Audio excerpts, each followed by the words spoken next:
told that we will wait a few minutes until everybody has had his coffee or her coffee, so please be patient.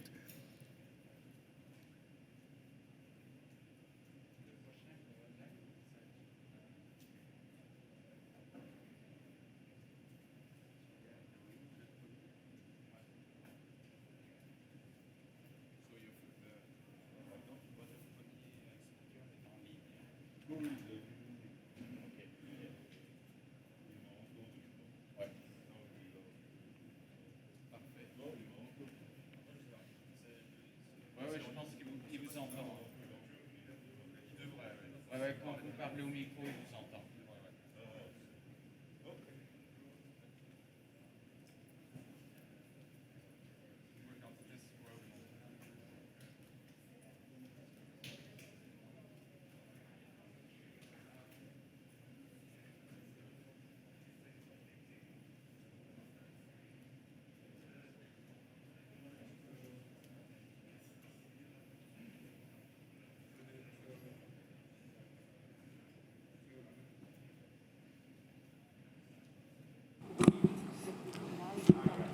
Let me use this couple of minutes before we start to make a short announcement.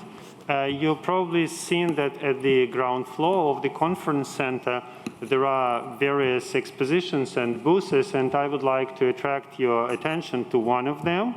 This is called SwissMap Research Station, and this is a new small conference center in the mountains, which is trying to focus activity exactly on mathematical physics and on mathematics and physics which are nearby.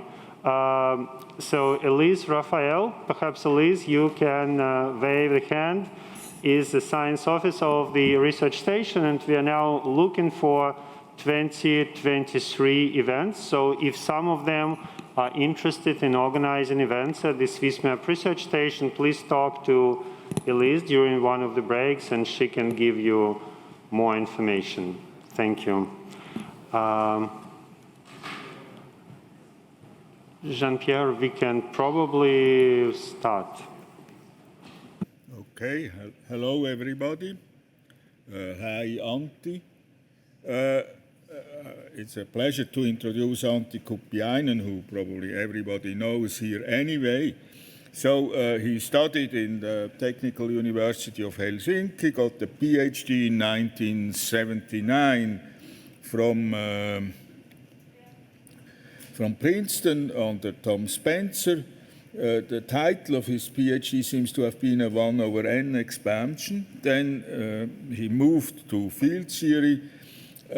He went to Rutgers, and since 1991 he is in Helsinki. I perceive him as a typical mathematical physicist.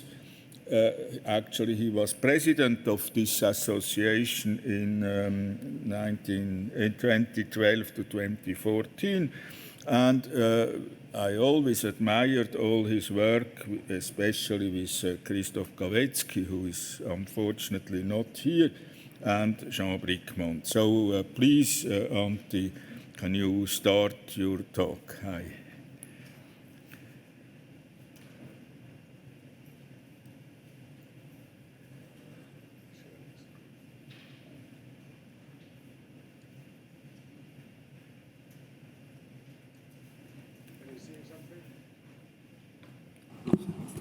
Antti, we don't hear you at the moment.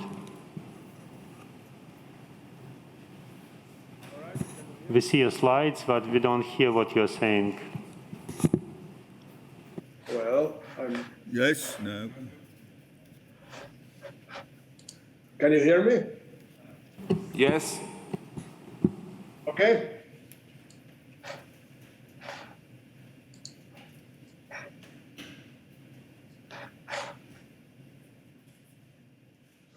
All right, so can you hear me now? Yes, we can. All right, okay, so let me start. So I want to talk about Liouville theory, and this is joint work with these people here. And So let's go straight to the business. So what is Liouville theory? It's deceptively simple field theory. It's in 2 dimensions, and it's a field theory with this action function. So it's a 2-dimensional, say on the plane or on a surface in general, and scalar field with exponential interaction. Okay. Despite the simplicity of the form here, it has sort of entered a lot of interesting topics. Maybe one could say that it originated from the theory of uniformization of Riemann surfaces by Picard and Poincaré. The extrema of this functional give rise to hyperbolic metrics on 2-dimensional surfaces. In physics, it made a big entrance in '81 with the work by Polyakov on non-critical string theory, and the related work somewhat later by Dmitry Polyakov and Zamolodchikov on 2-dimensional gravity. And more recently, amazing connections of Liouville theory to 4-dimensional Yang-Mills theories have been found. So that's just a few of the appearances of Liouville theory. Today I will talk about a probabilistic setup, a constructive quantum field theory setup for Liouville theory, and using this setup to let's say, to exactly solve Liouville theory. So before that, let me say a few words about this background, things on a very, very general and superficial level. So Polyakov introduced, in '81, he was studying string theory in the context of trying to go beyond the critical dimension, which was sort of the place where string theory was understood. And he was studying it via putting a geometric theory on the world sheet of the string. So he ended up studying gravity in 2 dimensions. Everybody, of course, knows that gravity, let's say, I'm all the time Euclidean, so we are talking about Riemannian metrics now. So gravity would be Riemannian metric on a manifold in general. And quantum gravity would, in the Euclidean setup, would be some probabilistic theory of metrics on the manifold. So heuristically, you would look for expectations of observables depending on the metric and whatever other fields you have in your physical theory, and doing functional integrals where you weight your observable with Gibbs factors having the gravitational interaction with the matter and gravity itself. Okay? And this should be invariant. In general relativity, it should be invariant under diffeomorphisms. And of course, everybody knows that making mathematical sense out of this is formidable, except in 2 dimensions, things are slightly simpler, or quite a lot of simpler actually, because in 2 dimensions, all metrics, if you look at them modulo diffeomorphisms, as we should here, can be brought into very simple form, namely they are given by some function, positive function, which I write as into the sigma, times some background metric which belongs to a finite dimensional space, moduli space and metrics on the surface. So from this point of view, if you think about probabilistically, then all you need to understand is the probability law of the single scalar field here. If I write the factor as e to the sigma, where sigma is some function on the manifold. So we are after such a law. Now, when the matter fields here are described by a conformal field theory, which I will come back later a little bit more, then the answer is known what the law of this field should be, known, or let's say known on the physics level, it's conjectured. And this is the work by Knieshnik, Polakov, and Cosmological Constant. So their answer is the following. If the matter field is given by conformal field theory, these guys are classified by one number, which is the central charge, called the central charge. And in this case, if the central charge is less or equal to 1, then the answer is the following. This field, sigma, will be a number, gamma, which will be very important, times another field, which I call phi. And the probability distribution of the phi is formally given by this Liouville reduction functional, so exponential of the Liouville reduction functional.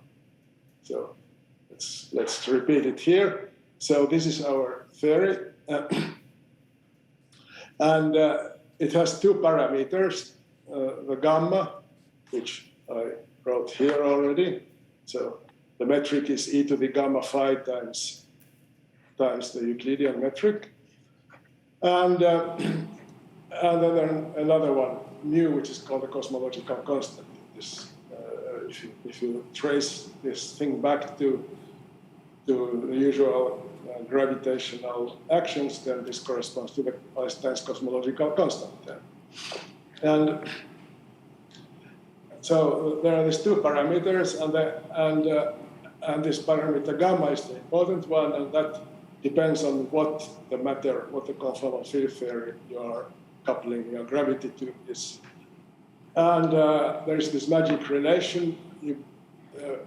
Let me introduce a number which I call Q, which is certain combination of gamma, this simple combination of gamma over 2 plus 2 over gamma. And then the relation which ties the parameter gamma to the conformal field theory you are coupling your gravity with is here. It's the C of the conformal field theory is 25 minus 6 times this Q squared. Now, if gamma is a real number, then as it should be, if this is symmetric, then from here we see immediately that this guy is at least 4, and from here then that the conformal field theory has C less than equal to 1. So this kind of approach works only with that kind of couplings. There's the other number called cosmological constant. It actually turns out not to be a parameter. I mean, its value is not a perturbative parameter. It can be sort of scaled arbitrarily as long as it's non-zero. All the guys are equivalent. So the only parameter here is really gamma. Okay. Now this was the continuum formulation, but Kazakov and many others realized that discrete models should have this would be theory as their scaling limit, and this 2D gravity should describe scaling limits of random surfaces. Here is an example of the surface corresponding to gamma equals square root of 2 in this framework. And the connection to this, how correlation functions, etc., behave, is called usually the KPZ relation of gravitational dressing. And for instance, if you look at the Ising model, so discrete Ising model, let's take Ising model at the critical point, and let's take the scaling limit. So it's described by some field theory. Let's call S the Ising spin in the scaling limit, and let's call S tilde the scaling limit of the Ising spin on a random like this. First of all, the gamma parameter should be now square root of 3, it turns out. And the conjecture is that this field is a product of two independent fields, namely the Ising regular ordinary Ising spin, and exponential of the Liouville field with this gamma parameter, and exponential with an alpha here multiplying the field with this particular value. And there are similar formulae for all the lattice models which one knows for C less than 1, Potts models, etc. Okay, so the only thing I want to conclude from this is that to understand these correlation functions, we need to understand correlation functions in the Liouville theory and correlation functions of exponential fields. Exponentials of the Liouville field with various parameters. Alpha here, that varies in the Ising spin, it's here. For Potts model, there's something else, etc. So that's what we should understand in the Liouville theory.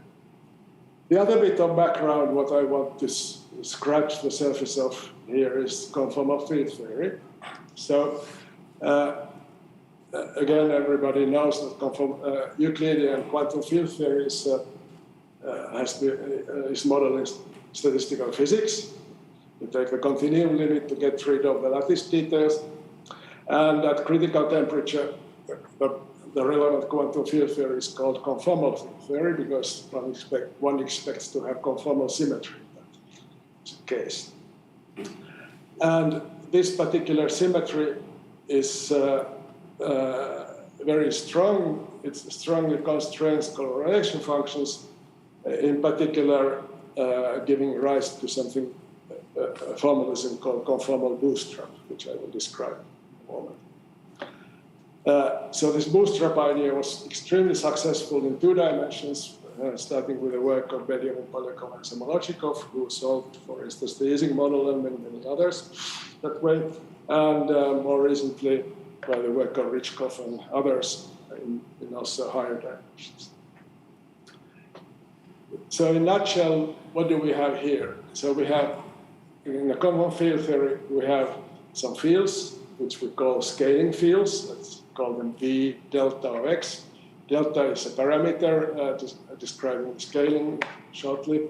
And we are in, let's be in D dimensions. And then we have expectation. And we are interested in correlation functions of these scaling fields. And at the critical point, we expect them to be scale invariant. Namely, if you scale the points, it's the same thing as not scaling the points, but scaling the values. And the delta is the scaling exponent. It's usually called conformal weight. Conformal invariance is slightly more than scaling, and one expects that to be true at the critical point. Namely, this extends from the scaling to conformal maps, which in the 2-dimensional case, so the scaling factor depends on the point where you are, and in 2 dimensions, these are the familiar Möbius transformations if you are on the plane. So fractional linear transformations and the scaling relation, then the derivative of this function enters in the scaling relation. Now, the one consequence of this is that, let's be in 2 dimensions, I can always use this conformal map, since there are 3 parameters here, 3 complex parameters, to fix 3 points. So 3-point functions are complete, their spatial dependence is completely given in terms of the scaling exponents, and there's a numerical factor only what remains to be studied. And that a numerical factor is called, it depends on the scaling exponents, and of course what the theory is, it's called the structure constant. We can schematically say it's just a 3-point function computed at the favorite points, say 0, 1, and infinity. All right, so the next step in the Belyov Polyakov Cosmological approach to conformal field theory is the bootstrap idea, and this is, of course, also goes back to the 60s, to Wilson and many others. And basically, the axiom could be stated in the following form. that if you are looking at correlation functions where you have these various scaling fields, you can replace products of them in the correlation function by linear combination of a single part. Namely, if I take two guys, that's given as a sum of single guys with some scaling exponents and some coefficients. And actually, this is expected to be a convergent sum. We will see this explicitly in our case later, but it's expected to be a convergent sum and once inserted in the expectation. So these numbers here, or they're actually differential operators, they're completely determined and they are linear in the structure constants, so in these numbers here. Okay? So there is this canonical thing, operator product expansion expected to hold.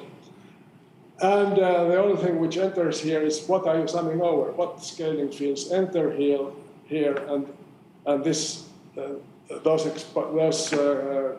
weights which enter there is terminology. It's called the spectrum of the conformal field theory. So obviously, if such a relation holds, I can one after the other get rid of in the endpoint function to n-1 point function, n-2, etc., and reduce everything just in terms of to the structure constants. So these are completely determined, so everything is reduced to the structure. Some expressions involving the structure constants. Now, of course, then the question is, what are the structure constants? One can try to find them using the same bootstrap idea by say, taking the 4-point function and, say, joining these two guys with operator product expansion, or joining the first and the third, for instance, and getting another relation. That's a quadratic expansion. These are related to structure constants linearly, and this also. So it's a quadratic equation for the structure constants.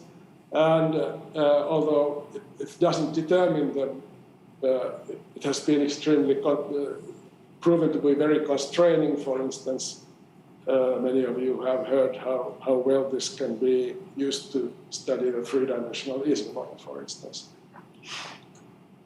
In 2 dimensions, this equation is known to have explicit solutions. And again, it goes back to what Samolotchikov. And basically, you can divide the conformal field theories into large two classes. Let's call them compact and non-compact. In the compact cases, the spectrum is discrete. In the non-compact case, the spectrum is continuous. This is very much like compact groups and non-compact groups, if you think about SU2 and SN2, for instance. So in the compact case, includes finite spectra, those are the famous minimal models, or countable spectra, like, for instance, the WZW models with a compact group. And in this case, it's explicit formulae for the structure constants have been known for a long time, going back to the work of Senkov. In non-compact case, examples are the Liouville model, which we are discussing here, Toda theory, WZW model with non-compact group, and some others. Explicit formulae were harder to find, and in case of Liouville, a conjecture for them was found much later, in the 90s, which we return in a moment. Okay, so that's sort of the two background things. The Liouville theory, this simple exponential interaction, and conformal field theory. Now, how would you now actually start finding examples on the mathematical level, finding actually conformal field theories and compute these correlation functions? So that we could call this constructive conformal field theory, namely try to come up, like in constructive field theory, actually explicit expressions for these expectations which are postulated in the axioms of conformal field theory in terms of functional integrals, which then we want to make some mathematical sense out of.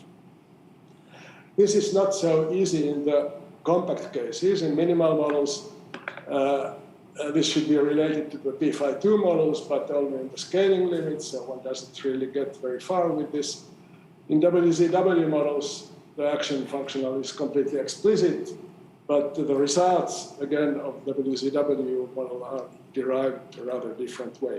So in our case, actually, in the Liouville case, which I will be describing here, this functional integral approach turns out to be completely feasible. So let's go into that. So the Liouville model, which I already introduced once, the scaling fields, like we a little bit already anticipated in the 2D gravity, are exponentials of the field. The scaling dimensions are explicit as a function of this alpha. They are given by this formula here. And the Q, I remind you, is some function of the gamma here. And so we should study correlation functions like this. So products of these scaling fields at various points, that's, for instance, on the complex plane. And try to do this functional integral.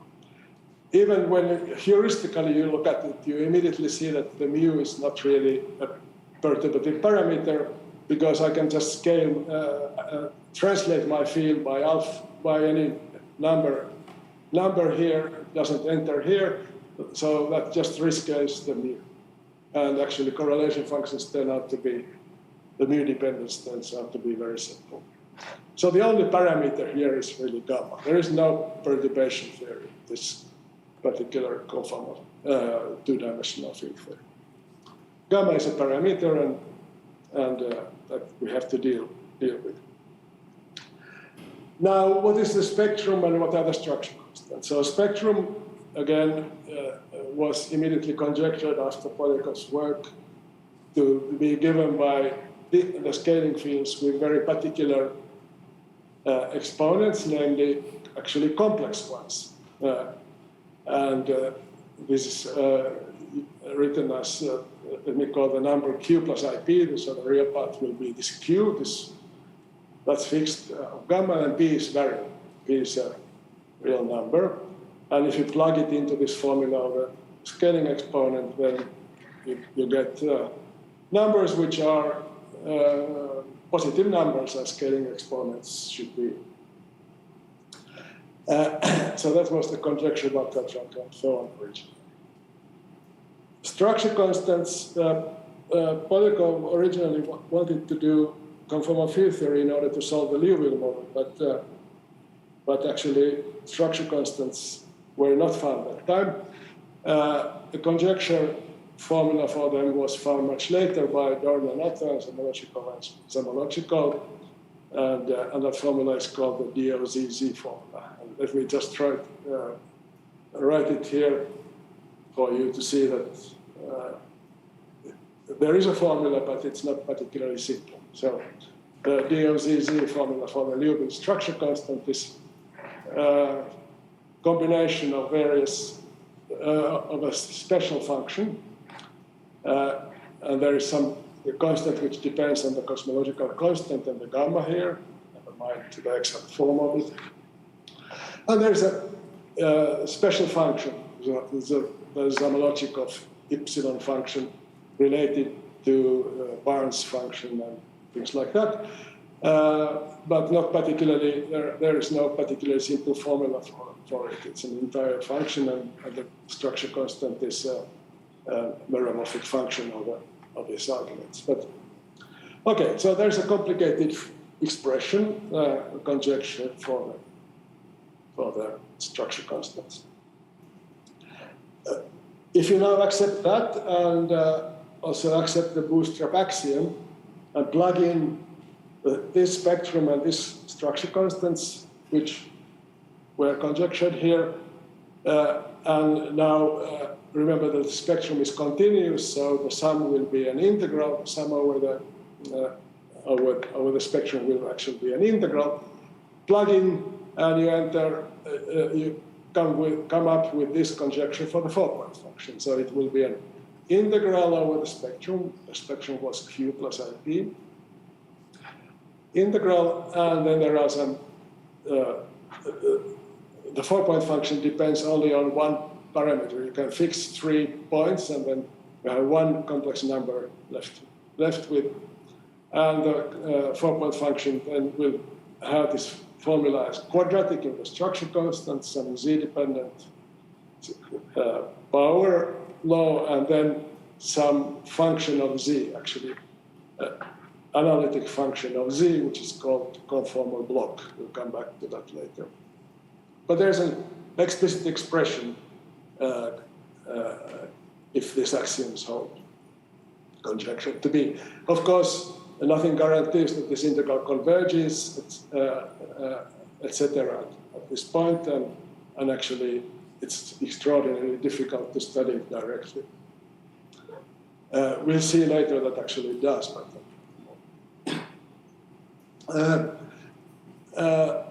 now, what would it be now then to do this constructively? What do we want to do? Well, first of all, we have to give a mathematical meaning to this functional integral. And once we succeed with that, then of course we should try to prove that the 3-point function actually, if it has a meaning, is given by this DOZZ formula. Then we should understand how to find in the probabilistic setup the spectrum. What is the spectrum conceptually, and what is it in practice? And then try to prove the Bootstrap formula. And also, since conformal field theory is really just sort of very complex analytic thing, the whole thing can be carried on not only on the plane or actually on the sphere, but also on tori or any Riemann surface. So it would be nice to find all the correlation functions on arbitrary Riemann surfaces. That's what we plan to do. First, what is the probabilistic setup? Okay, so what is the mathematical meaning? Okay, first of all, let's immediately work in the general setup. So we are in the arbitrary two-dimensional compact manifold, so with a Riemannian metric. That's the natural setup here, and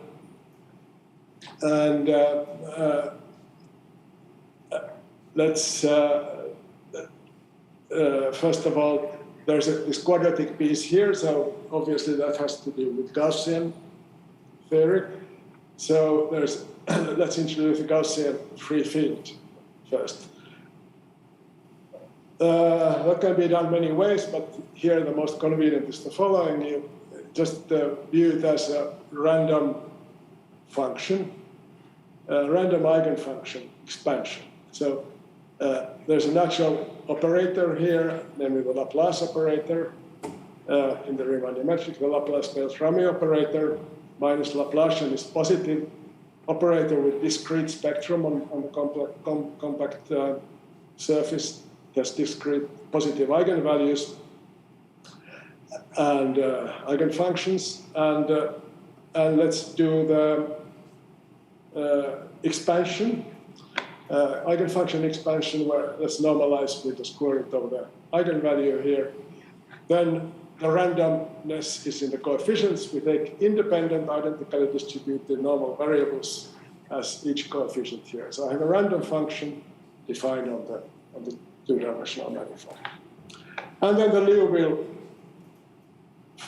field here is just this random function plus the thing which is not visible here, namely the zero-mode Laplacian.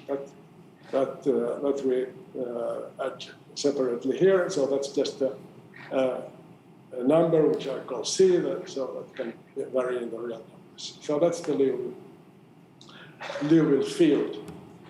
Now, the Gaussian free field is not the function, but it's a distribution, namely it's a two-dimensional random field with a green covariance, the green function of the Laplacian, so it blows up, the covariance blows up at coinciding points, so the variance of the field is infinite, so it doesn't define a function, it defines actually a generalized function. Very familiar to quantum field theories. This is a very simple renormalization you have to do, just quick order it. So replace the exponential by first regularize it in your favorite way, and then quick order it and expect to get a well-defined object that way. And that indeed is the case. In this case, once you do that, the natural setup where this thing exists, this exponential of the free field, it's called a Gaussian multiplicative chaos. Namely, we view this exponential of a regularized field as a density in a measure. So take the volume measure on the surface, multiply it by this random function, and try to take the limit of this measure. So take the weak limit of these measures, and then it holds that this weak limit exists in probability. So you have a well-defined limit, which actually is called the Gaussian multiplicative chaos measure. And that's the basic probabilistic object the Liouville theory depends on. That's a very interesting random measure, actually. We'll not discuss it more today. It's a multifractal measure. It's a nice model of spin, the easiest model of spin glass or freezing transition, which happens here at the value gamma equal to 2. So you get non-trivial results only when gamma is less than 2 in this setup. Okay, but let me not go to that more. Let's be just happy that we have this measure, and then we can give the functional integral in this setup with this simple formula here. Namely, if you have an observable which depends on the Liouville field, so this field here, then the expected value, the average of the observable, you take expected value in the Gaussian free field, you add the c to it and integrate it, so that's the zero mode. It enters also in the exponent here, and the multiplicative chaos measure enters here. And then there is a term which depends on the geometry, which I didn't really discuss very much here. But turns out to be just a simple factor depending on the Euler characteristic of the surface. So there's an exponential in the zero mode. The zero mode couples to the geometry. So there's an exponential factor there. All right, so there is our probabilistic definition. And vertex operator correlation functions would be given by similar formulae, namely the observable here would be just the exponential of this guys, and to make sense out of it, you need to weak order also these guys, so subtract infinite constants from the exponent. All right, what is the first result? The first result is that when do these guys exist? Well, they do, but not always. So they exist and they are non-trivial if and only if certain conditions hold. These conditions are called cyber bounds in this business. So first of all, this alphas should not be too big. So they should be less than this Q number here. And their sum should be not too small. So this combination, which actually enters here, if you look at here, is exponential of C times something. And here also alpha times C. And it's easy to see that some conditions should hold, because when C goes to minus infinity, this thing doesn't help convergence at all. So these guys should have the right sign. That's just the sign. So this is very easy to understand. This is more subtle. This deals with multiplicative chaos, regularity of the multiplicative chaos measure. Anyway, so these guys exist, so we have a probabilistic definition for them. Now, if they exist, then we can look at the structure constants. Remember, there were 3-point functions computed at these 3 points, so let's take the surface to be the complex plane, or actually the extended plane, the Riemann sphere. And then this structure constant, the 3-point function, you just take 3 points, take one of them to infinity, so there's some limit involved, but there is a completely explicit probabilistic expression up to some gamma functions, etc., just given by expected value of integral of some function of the multiplicative chaos, which has some singularities in the points of insertion here. This is not heuristically not very difficult to derive, and rigorously neither. The only work is to understand that it actually makes sense. Okay? And it makes sense in the region where the cyber bounds whole and where this exponent here is the minus s is negative, and when the alpha is less than q. Okay, so they exist. So this formula you can put into a computer if you wish, and try to compute numerically. But the question is, can we find it explicitly? Does it satisfy actually the DOZC formula? And that we succeeded with Remy and Vincent to prove a couple of years ago.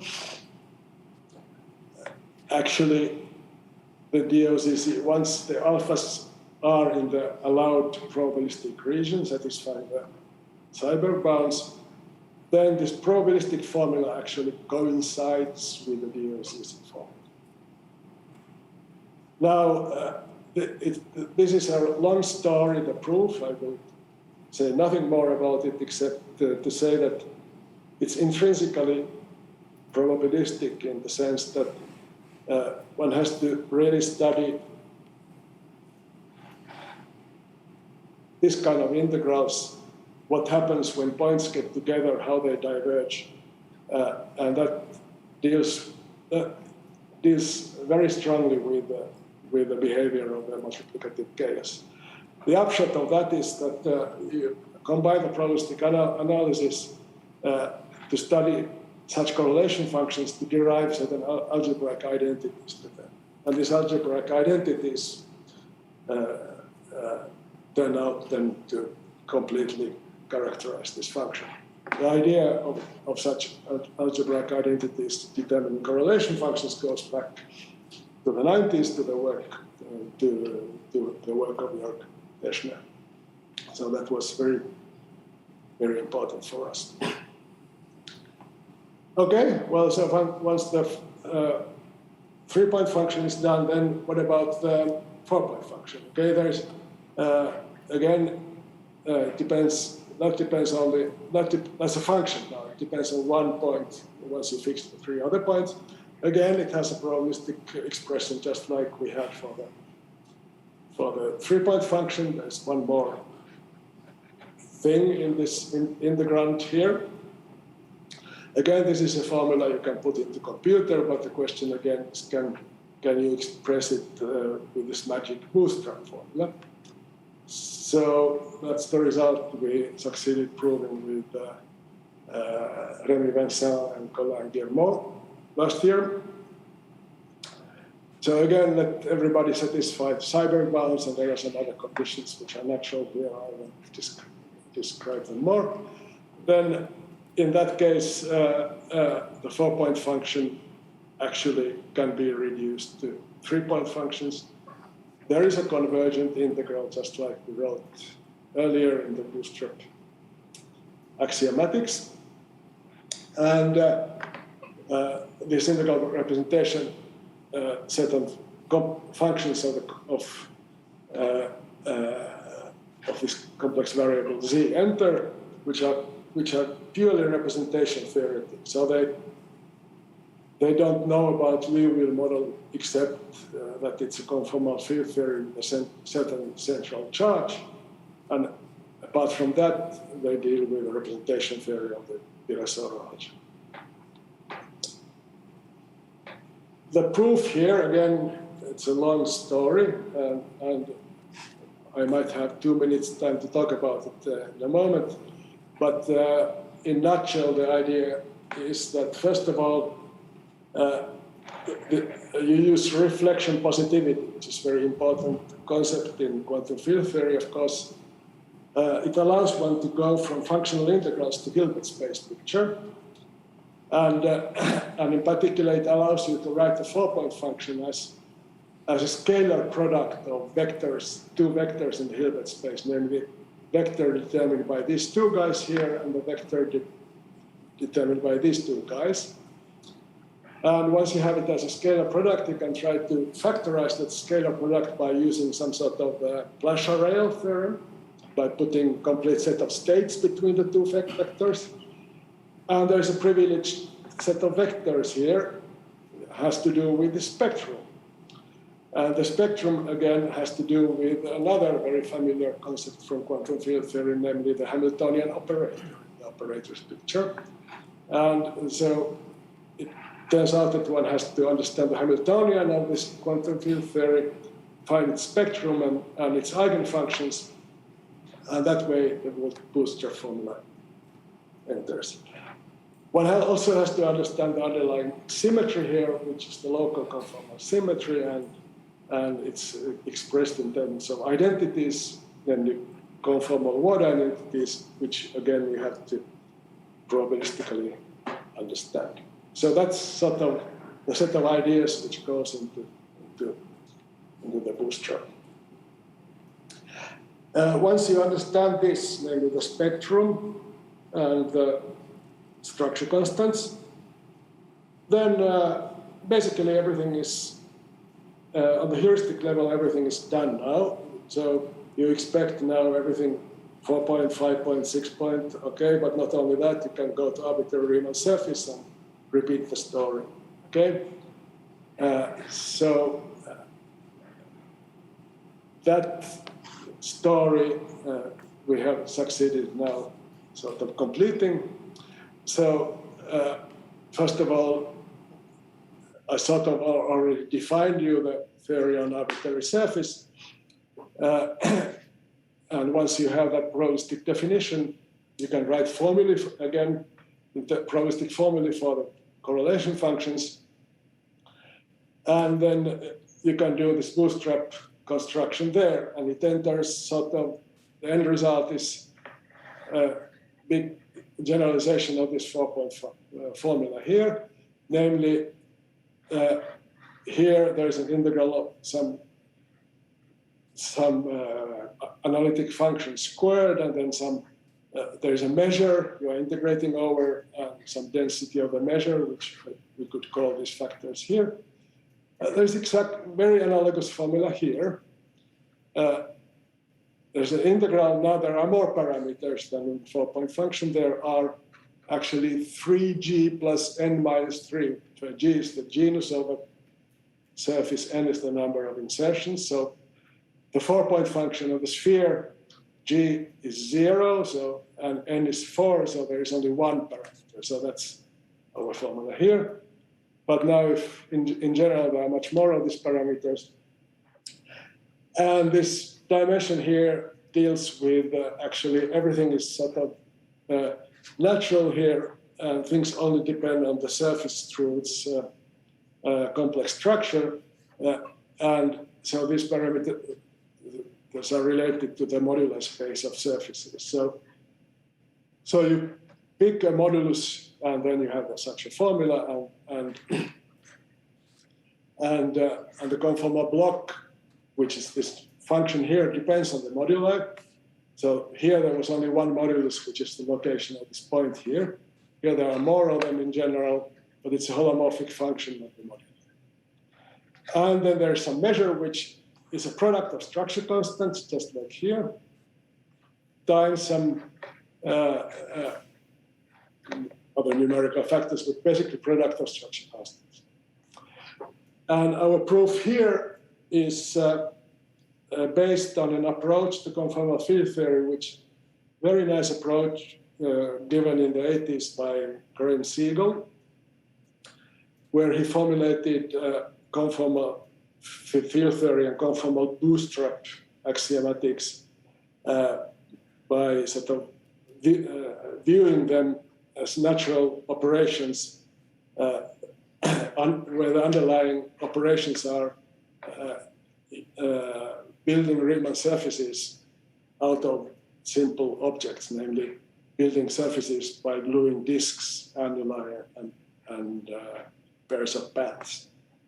So we actually prove that we construct such objects, namely the amplitudes of Sigalian conformal field theory, and then construct these correlation functions by doing this gluing. And the gluing of the surfaces is reflected in the conformal field theory by gluing these amplitudes of the simple building blocks by using the spectral resolution of the Hamiltonian. All right, so now I don't know how much time I'm supposed to. Jean-Pierre, you are awake? Well, you just woke me up. Let me, no, I think you still can go. Could you tell me what started late, but maybe you can go a few more minutes, certainly. All right. Okay. Good. Maybe I just give you at least a glimpse. Okay. So first of all, what is reflection positivity? Okay. It's also in this case called radial quantization. You look at, you want to construct a Hilbert space connected to a quantum field theory, and let's work on the complex plane or the Riemann sphere, if you wish, and think about time as the radial parameter. So the radius in the plane is exponential over time, and Euclidean time, and then your Hilbert space is just, say, positive time, in this case, let's say negative time, all the observables which depend on your fields just in the unit disk.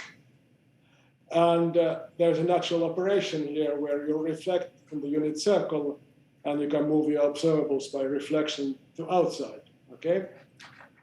That's naturally defined. And that gives you an idea to build a scalar product by taking two such observables in the disk, let's call it F and G, and reflect one of them outside, and then take the expected value of the thing. And reflection positivity is the statement that this guy is positive.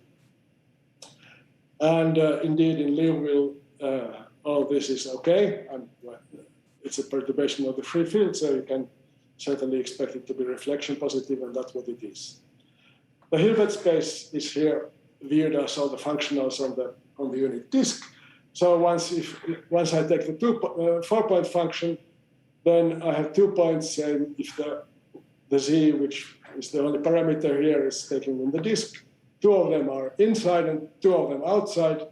So these are reflected guys from things inside, so I can write this as a scalar product. Okay, using reflection positivity. And now bootstrap you do by factoring this scalar product, as I said, by the Hamiltonian. What is the Hamiltonian in this approach to quantum field theory? Well, that's another natural thing.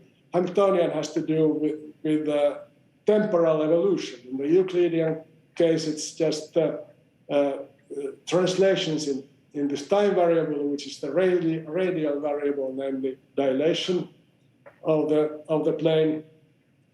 And obviously that maps the disk to itself, so it maps the observables in the disk to itself. So you have, and it's naturally a semigroup, so the generator of this semigroup is Hamiltonian. That's the general picture in Osterwalder-Schrader picture of quantum field theory. So we have to study this Hamiltonian. Well, it's a positive operator, quite generally, and here too. What we can actually do with it, we can find its spectrum, and actually we can find a complete set of eigenfunctions. They are generalized eigenfunctions using actually scattering theory which in this concept, in this case. And there's an algebraic thing there also. There's they organize in nice representations of the Virasoro algebra.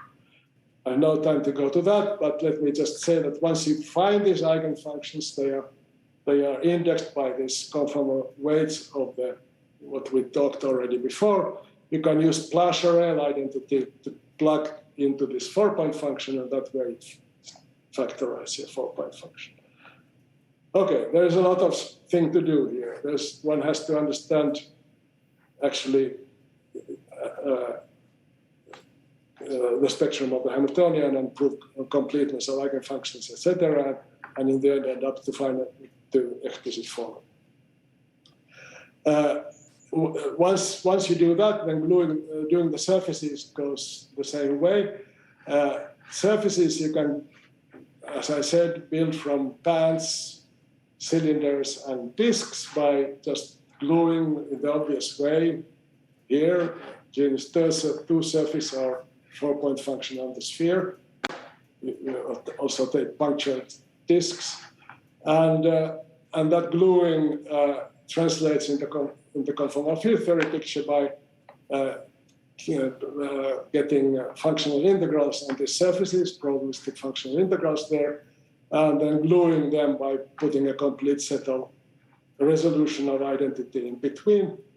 The cylinders correspond to sort of time translations or exponentials of the Hamiltonian. And once you do that, and the dust settles, you end up with a conformal bootstrap form. Okay, that's super fast explanation of that. Okay, so basically, in Liouville theory, we succeeded finding the structure constants and the spectrum of the theory, and by finding them, being able to show that actually the bootstrap formalism actually can be carried out. It would be quite nice to be able to do this in other cases. There are other interesting continuous theories like the Toda theories or WZW models in this category. It would be also very nice to understand the Liouville model when you're away from this real gamma, when it's not anymore sort of geometric, or let's say explicitly a metric kind of thing. And maybe that's the biggest challenge, at least in the context of Liouville, to go away from this real values of the gamma. It's really nice to understand. But I think I've done more than my time now, so I will stop here. Thank you.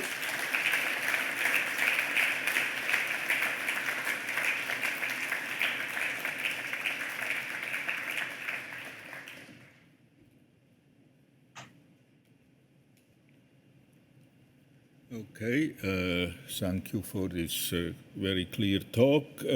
We have time for some questions. Yes. Hello, Antti. Thank you very much for the very nice talk. I have indeed two questions. The first question is, so the Liouville field theory in its full form also has this, has a term which is proportional to the scalar curvature, the background charge, and the Liouville field. And at least when you presented the Liouville theory, you didn't include this term, but then I think in the probabilistic theory, you again include it in there. So I just want to make sure, like your analysis takes this term also into account, and you just omitted it in the introduction. Right, of course. Okay, so this formula holds in the hyperbolic metric where the curvature is constant and that term drops out. Okay, it only contributes this term here. So if I work in a metric, everything can be done in any metric, and the metric can be varied. But if I have general metric, there's a linear term in the field coupling to the Ricci curvature of the metric here. Mm-hmm. Yeah, all right, thank you. And my second question is, I mean, for the proofs, I know that for the proof of the DUZZ proposal, for example, one one fundamental property of the model is that you have this reflection symmetry, namely when you send alpha to q minus alpha. You know, was just interested that now, maybe after some time, if there is some constructive understanding, maybe from the probabilistic point of view, of this reflection symmetry. Yeah, this reflection symmetry is completely essential to the proof. Actually, this, as you said, it says that the vertex operator e to the alpha phi should be same as e to the q minus alpha phi, okay? And obviously that can't literally hold for random fields. And, in the end of the day, it holds via analytic continuation, okay? But of course, you need to understand probabilistically how to do this analytic continuation, where it comes from, and that has to do with this asymptotics of the multiplicative chaos business. And that was, I think, the main thing we needed, which had to be understood in the derivation of the DOS formula. And that's a long story, and it actually is very analytic story. I mean, at the end of the day, you get these algebraic relations, but the reflection relation is really understood here analytically. But the story is long, and I don't think I have much more time to say about it here, except that it's basically, once you do fusing of points, you look at degenerate operator insertions and looking at points getting together, you have to do asymptotic expansions in the fusing of points, and the reflection relation then enters in this asymptotic. It emerges from there, but that's basically how it goes. Yeah, thank you very much. Yes, I think we have time for another question. And the online people? No, at the moment there are no online questions. Well, okay, if there are, oh yeah, Anton has a question. Yeah, so hi Antti, thanks for a nice talk. Could you say a little bit more about those non-compact WZW models that you mentioned in the end? So is the Liouville the main difficulty, or do you need some other building blocks to make it work? How does it work? How does it work? Well, I would like, it would be nice to understand how it would work. Okay, the spectrum here, this is really a sigma model on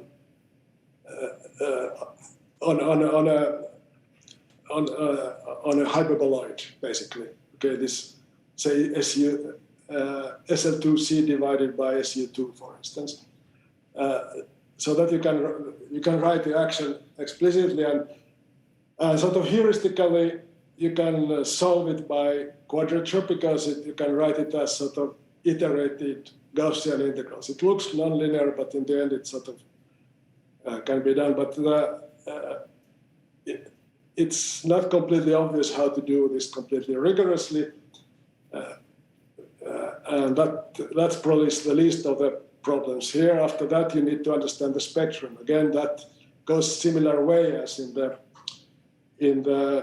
Liouville model. There's a Hamiltonian, which is sort of explicit. It's more complicated. The eigenfunctions are more complicated. You have to prove completeness of the eigenfunctions, etc. I don't know how easy that would be in that case. In Liouville, completeness of the eigenfunctions, well, I mean, it's not a piece of cake, and there it might be more difficult. I don't know.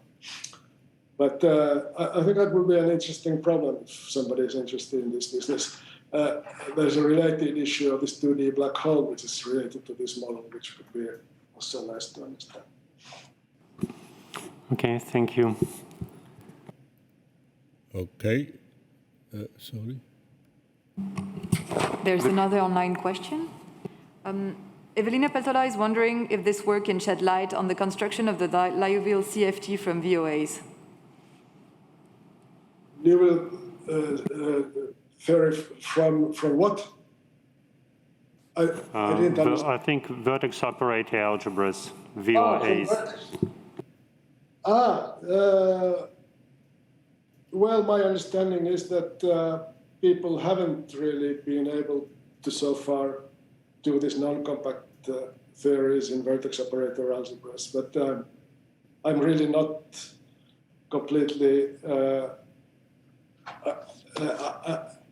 I don't know what was the latest status of that in VOAs, but my understanding is that these non-compact cases have been so far not understood. Would this hopefully would lead? I mean, I think that would be interesting to look at now. So if anybody in the VOE people are interested in that, certainly worth looking at. I don't know. Okay, I think it's time to thank you again for your talk. And when do we meet again?